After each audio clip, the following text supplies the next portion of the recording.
So variable costing and analysis, really we're going to just be comparing here the difference between variable costing and absorption costing. I want to go again what absorption costing is and why it can result in overproduction.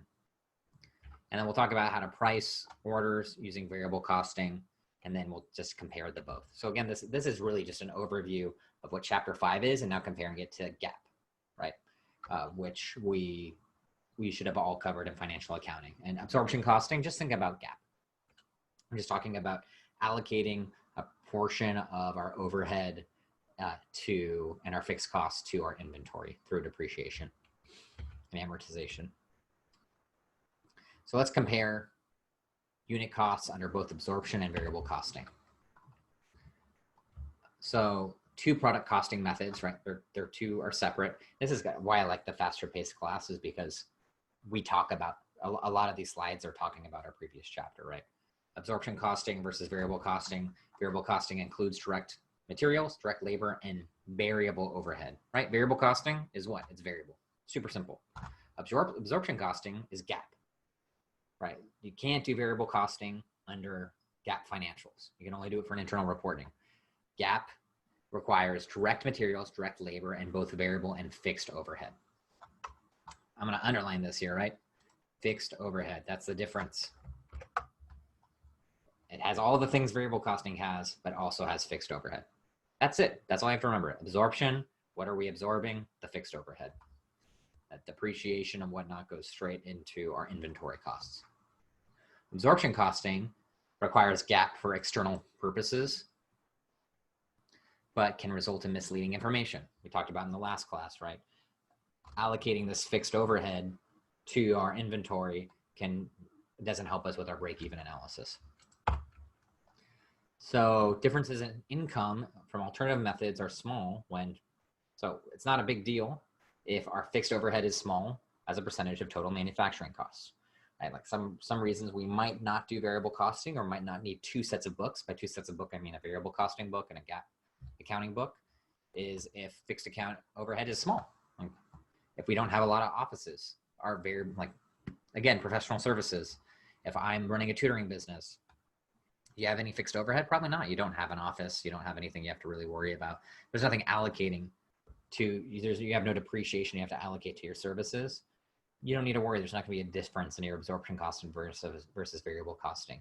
Or if our inventory, if we're like a reseller and with an online shop and we really don't have any fixed overhead expense, we're just putting stuff online and our fixed overhead is just a small hosting fee. Really don't have to worry about it.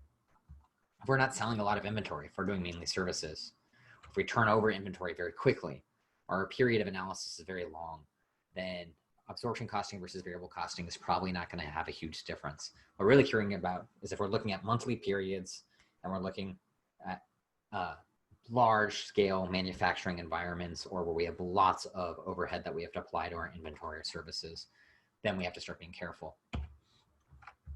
So absorption costing, again, this is just another picture. Let's make sure that we understand this. Just another simple picture of absorption costing. Both we're trying to figure out product costs and variable costing. However, variable costing, our product costs are direct materials, direct labor, and variable overhead. These are all the same. Only difference is in absorption costing, fixed overhead is a product cost. On variable costing, we treat it as a period expense. We treat it at below the contribution margin, right? And so only major difference. And so let's say we compute units of product cost, and I ask you to do it for one in absorption method and one in variable costing. What's our variable costing? All the calculations will be on the next page. So we have direct materials per unit, direct labor per unit, expected units of production, variable overhead, fixed overhead. Right off the bat, if I ask you variable costing, what do we include or what do we exclude? Exclude is an easier answer. We exclude the fixed overhead. We just talked about that. Absorption costing, we include the fixed overhead. That's it. So unit product cost, direct materials, direct labor, variable overhead, fixed overhead. That's just the numbers were given to us. We're not 180, 600, all matches, right? Total overhead is 780,000. And so for our fixed overhead cost per unit is $10 per unit, and our variable overhead cost per unit is $3 per unit. Easy to calculate, right? They just take the 180,000 divided by the 60,000 estimated units here.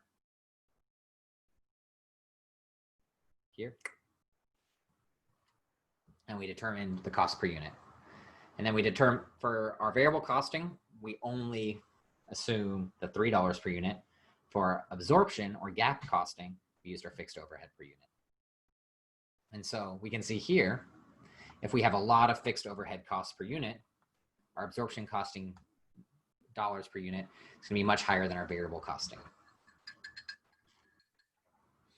Another good breakout here, absorption costing, we include the fixed overhead. Variable costing, we don't. I showed you how we got the price per unit. And you can see here, variable costing, we have a $600,000 period expense related to the fixed overhead, but we don't include that fixed overhead into the product costs. So how could that throw us off? If we're internal reporting and we think our costs per unit is much higher, then we might charge a much higher selling rate, which then shows us that maybe our competitors are able to charge a cheaper rate. We don't understand why, but it's because maybe our absorption costing is incorrectly skewing our profitability analysis, and we should be charging less. Or maybe we could be charging less to our customers, or maybe we think we need more than we actually do to break even. So our absorption costing method isn't always going to give us the right information. It's still useful, because we can compare to our competitors. Everyone's preparing based on this information, but variable costing will give us more direct information on how our cash is going to affect us.